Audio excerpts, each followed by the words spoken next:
We provide mobile bathroom and shower capability to include our homeless veterans. And what Tuskegee Airmen did for history, not just the military, but for African Americans. What we do is we preserve the legacy of the Buffalo Soldier. They learn the repertoire and the history that the Harlem Hellfighters made. The National Association for Black Veterans, acronym is NABVETS. Military history isn't taught. This is the military history, with the 6888.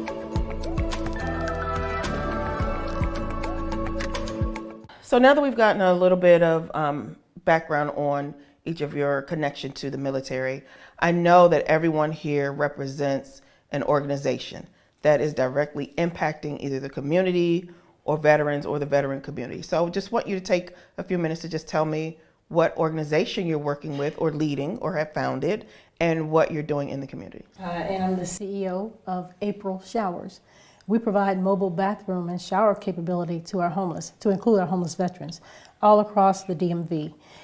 We have a 2-stall shower trailer, and we take that out to that population, to our homeless population, and provide them with that, with access to the showers and the bathrooms. We provide them with all of the necessary materials to take a shower, to include the soap, shampoos, lotions, and a towel to dry off. And if I have donated clothing, I provide them with clean clothing as well.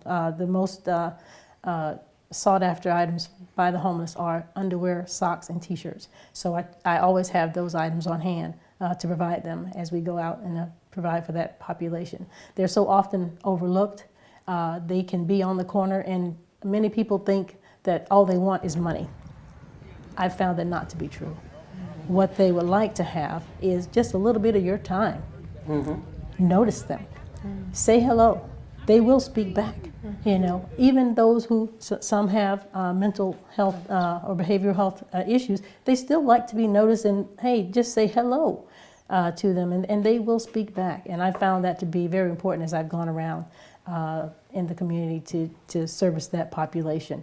And I always address them as king or queen, because that's how I want to be addressed. So why not? Why not show them that, hey, you are more than your situation? And I found that to be very important as I've gone around and provided the service to them. And it is, I started this organization from the idea set in my head by my grandmother when I was 9 years old.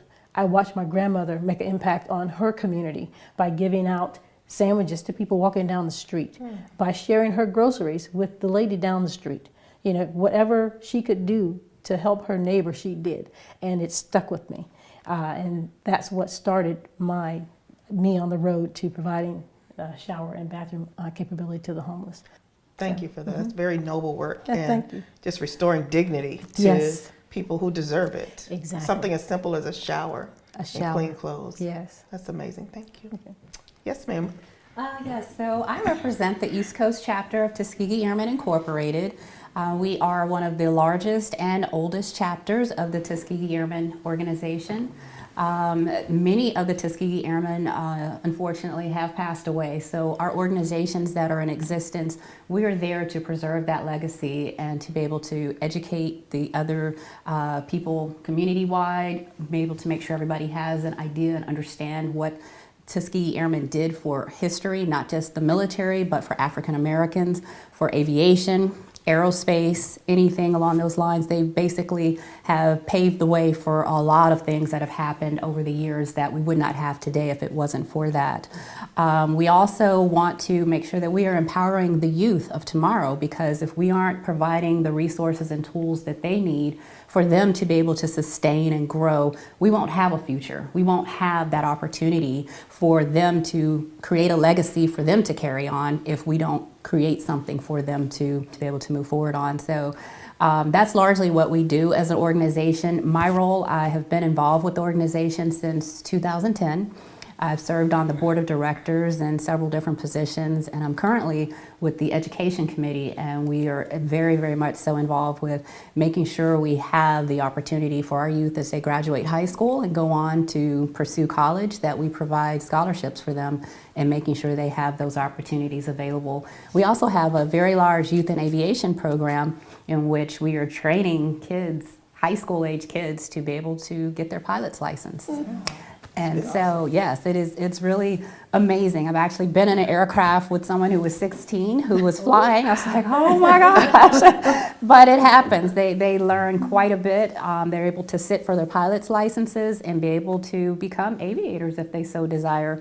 Sometimes they decide to go into air traffic control or even aircraft mechanics. They have that opportunity as well. But we certainly create that opportunity for them and provide that groundwork for them to be able to grow from and move forward. Thank you so much.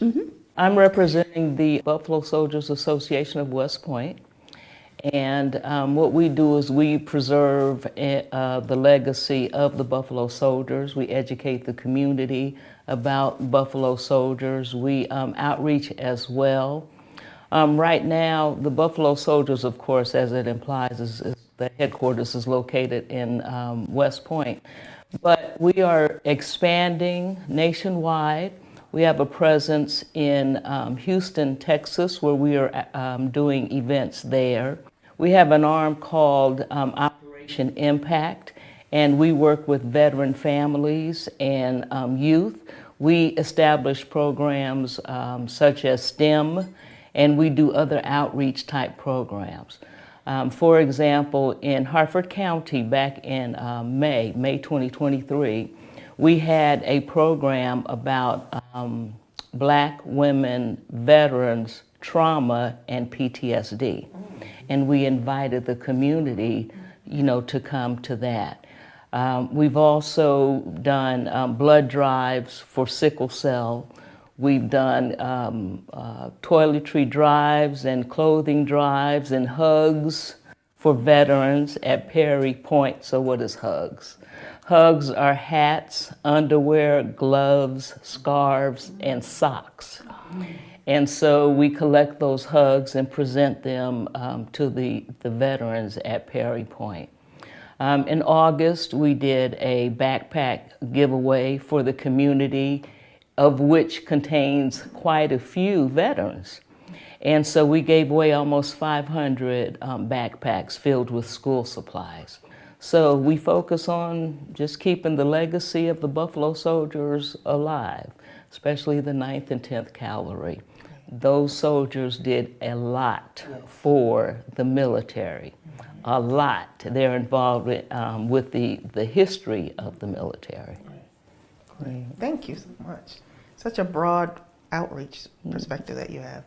Thank you so much for that. Stephanie, I know you talked a bit about your organization. Can you tell us a little more about the impact it's having in the community, and what are some of those HBCUs that you're affiliated with? I'm representing Howard University, HU.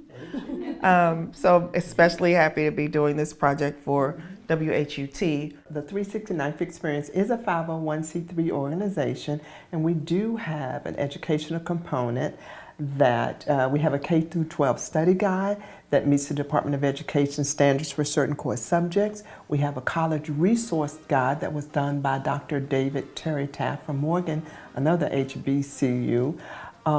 We have 21 HBCUs represented from Florida A&M, of course, Howard University, Morgan, we have Delaware State, Prairie View. We have 21, but you can find all of these specifics schools on our website. But one of the key things that our organization does is we try to teach these young at risk, if you will, African American and Puerto Rican males of how important they are in the history and how important their ancestors are in the history of the United States and the military. They learn the repertoire and the history and the sacrifice that the Harlem Hellfighters made in World War I. And last year, we were the artists in residence at the Kennedy Center. We had 5 master classes by people like Jason Moran, Christian McBride, Bobby Sanabria, Mercedes Ellington. We opened for the young man, John Baptiste, is Something in the Water Festival, and Pharrell Williams. They all, I'm very happy to know that they do understand the music. They do understand that the music that they play now, there is not one genre of music that they play today that can't be related back to James Reese Shorp and the Harlem Hellfighters and that syncopation. So our young men learn that positive history about African American soldiers, and they get a chance to, some of these students had never flown before. Some of them had never left their hometowns before. So they get transportation, lodging, meals and incidentals, and per diem, according to the State Department. And we give them a stipend when we can. But we're all excited about the things that we're doing. And again, we're heading for the Macy's Thanksgiving Day Parade in 2024. The National Association for Black Veterans, acronym is NABVETS. It was founded in 1969, and it originated with 7 returning Vietnam veterans that recognized the unfair practices and injustices that was being done to the minority veterans. I got the accreditation through VA, and I'm a veteran service officer. So I act as a liaison between VA and the veteran and assisting the veteran to get what they rightfully deserve, their benefits, whether it's health, education, housing, homelessness. Our primary mission is to help them to get their disability compensation for injuries that they incurred while I was in the military. And a lot of people think that, they just want the money. It's not about the money. It's about wealth building, because I'll give you an example. A veteran came to us. He was homeless and living in a shelter with his kids. And so he didn't even have an address. We had to let him use our office address. And so to get the correspondence from VA. Well, after we filed his claim and everything, he got 100%. He was able to take his kids out the shelter, buy a house, have transportation to take them, take them around and stuff. So it's about wealth building, because the dependents get they get benefits as well, where they can go to school and stuff. So you can set it up for your children, your children's children. And so so the job I basically do is, like I said, to work with the veteran to get them their benefits. So important. There's so many who don't know what they're entitled to. We have so many things in common at this table. Some are obvious just by looking at who's at the table. And so what I want to do now is just look at a few pieces of military service as they relate to women in particular in the military. Let's talk about military combat. What, if any, views do you have on women serving in combat roles? Military history isn't taught.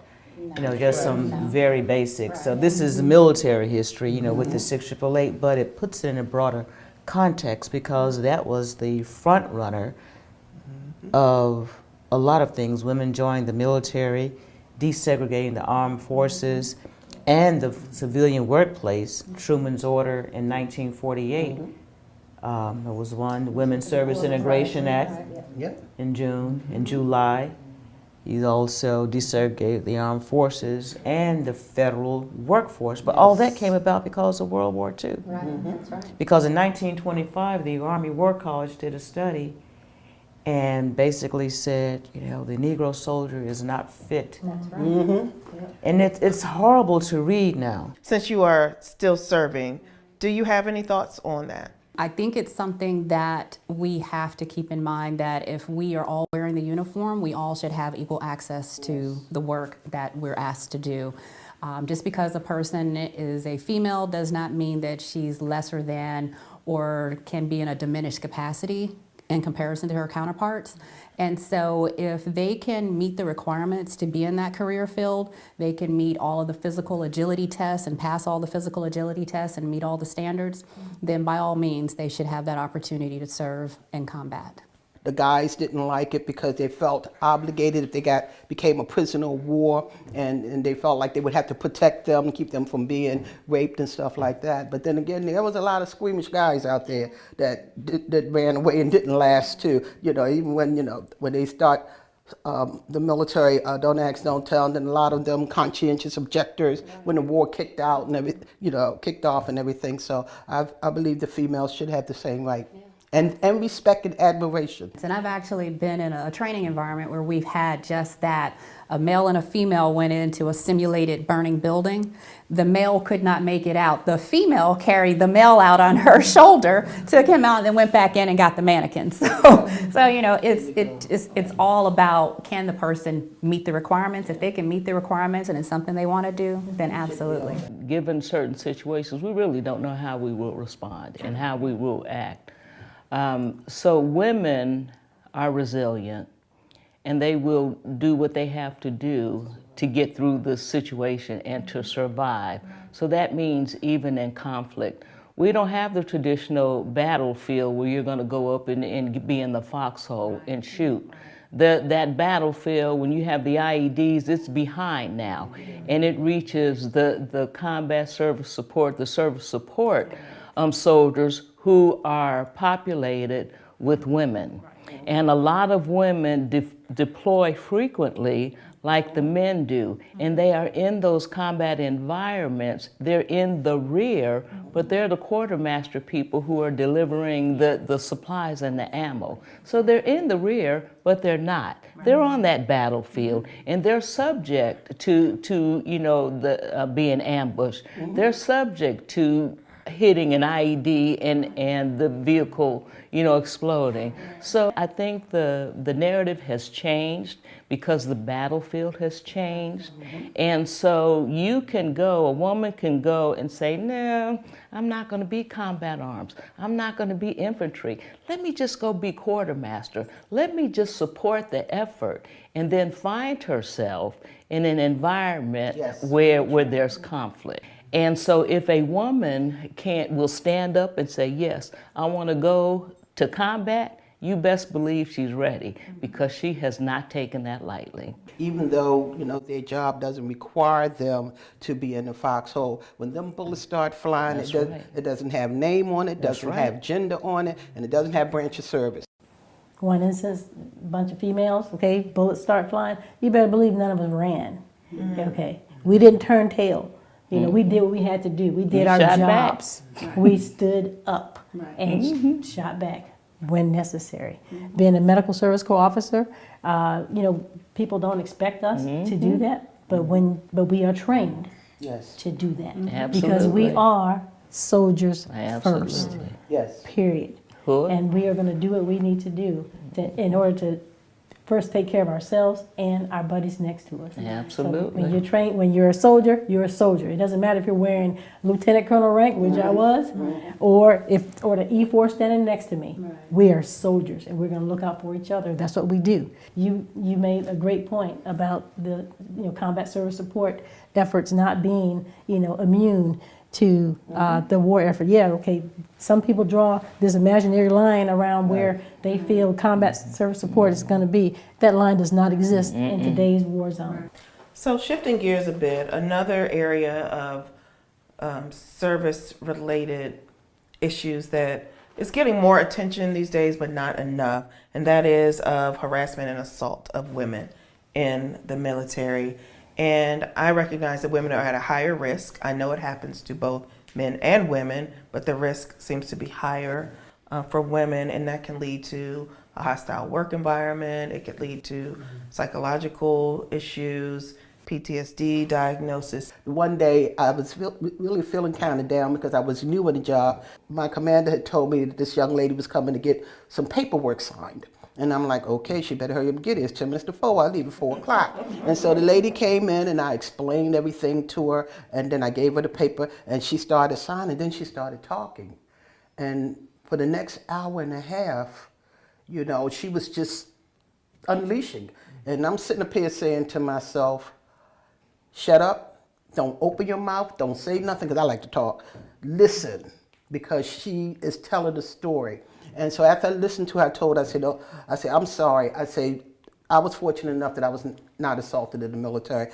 I says, but, I do understand that there are people that were. I said, what I can tell you is to sit down before you go see your psychiatrist, sit down and organize your thoughts. She says, I'm all over the map. I said, a little bit. I said, but you have a lot you want to say and you have a lot of points you want to make. So if you write them down, organize them so that when you do tell your story, it'll flow.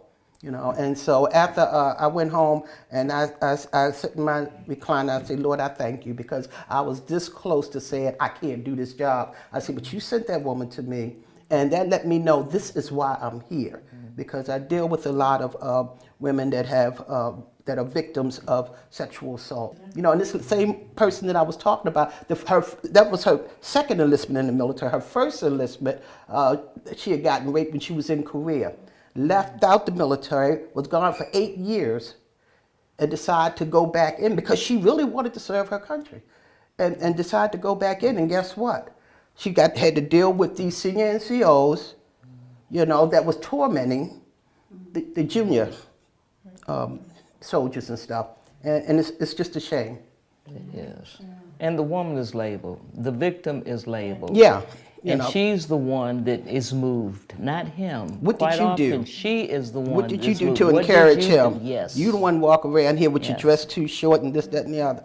And that happens today, because I know some recently that was assaulted a few years ago, and she was moved, not the perpetrator, but she was. So that happens so frequently. One of the first things I do coming in is I set the tone, zero tolerance.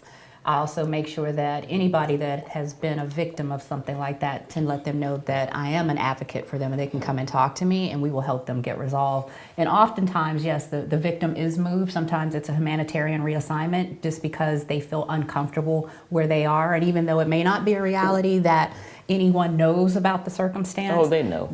Right. Or at least there's that victim may feel the perception is there and something's happened and they don't like that. And so a lot of times they will request to be reassigned somewhere else, and we try and work with them on that. But whatever the case may be, I like to say that, you know, coming in from the very beginning, and it's not always across the board. Sometimes people are complicit in the process as well. But when you are upfront and saying what you expect and that there will not be any tolerance for anything like that, That's you true. have to follow up with your words and make sure that if anything does happen, you're following suit with that. And I think the military is trying to take a tougher stance on it. But unfortunately, we have people who still are not of the ilk that they should be. That's and right. will still continue to undercut and undermine the authority and the leadership to do the things to advance their own personal objectives. But it's up to all of us to Oh, yeah. speak up and to stand up for those people. How was it when you were in service? Did you feel like you got good access to health care? And then compare and contrast that to veterans' health care. I didn't have any issues gaining, you know, with access to care because everybody was given access to care. It was easy. I just walked into the hospital and said I needed this, or I made the appointment. Things went really smooth. All of my women's health care needs were met because I was told to. It was a part of the readiness line. So there was a standard for me to be ready to go to war. When I retired just 2 years ago, seeking that same type care, they're like, what? No, oh, wait, you got to wait till it's time for you to sign up. Oh, wait a minute. Oh, you didn't do that within 120 days? Oh, well, I'm sorry. You got to wait until that phase is open again. You got to wait for this. You got to wait for that. It has not been easy to obtain the care that I had become accustomed to. Because I was in the Army 37 years, it wasn't apparent to me how to sign up for all these things. Yes, they give you all these pamphlets, they throw all this information at you, but no one talks you through it. There is not okay, here's the 1, 2, 3s of it all. No one does that. So you're kind of out there on your own, hoping that you've captured everything. Talking to other retirees did help, but even they were at a loss to obtain some of the health care that they need, especially women's health care. It has not been an easy thing to receive the care that I had been accustomed to receiving.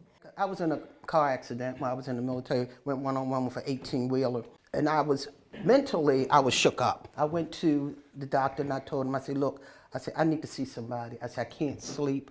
I need to get my head together about this because, it was frightening. But he sent me to a psychiatrist, and she was just as messed up as me. I told her, I think we need to change places, But I hear that a lot. But being in the military, you have to be careful. I mean, a lot of times People get sick and have illnesses and they don't report it because they don't want it used against them. The three elements to a claim: one, you have to have a current diagnosis, which means you're currently being treated by somebody. Another, it had to have occurred in the military and it had to be service connected. And then the third is the doctor has to link it. Well, one, they didn't go to the hospital because, you know, you out there, you know, boots on the ground fighting the war. They don't need you in the hospital. They need you out there fighting the war, you know, and stuff. And so, and then the doctors are like, well, I wasn't there way back when this happened to you, so I can't in good conscience say it's service connected. You know, it used to be anybody with a veteran can go and be serviced. Now, because they're overwhelmed and stretched too far with the different conflicts, now they got it. If you 10% service connected, then you're eligible for health care. You know, if you're not 10%, you either have to be in a hardship situation, which means you're making under the poverty level, or, you know, or they would tell you that, you know, you make too much money, you need to get your own health insurance. Ladies, I just want to thank each of you for taking the time to speak with me about your work that you're doing, your military background, your connection to service members, your impact that you're having on the community. I know for sure that future generations will be so grateful to hear about this work. I know the viewers on this channel will be enlightened. I feel smarter, I feel prouder to just have spent a few hours talking to you all today. So I just want to thank you from the bottom of my heart and on behalf of the Library of Congress Veterans History Project for your time, for your service, and for the care that you're still pouring out each and every day.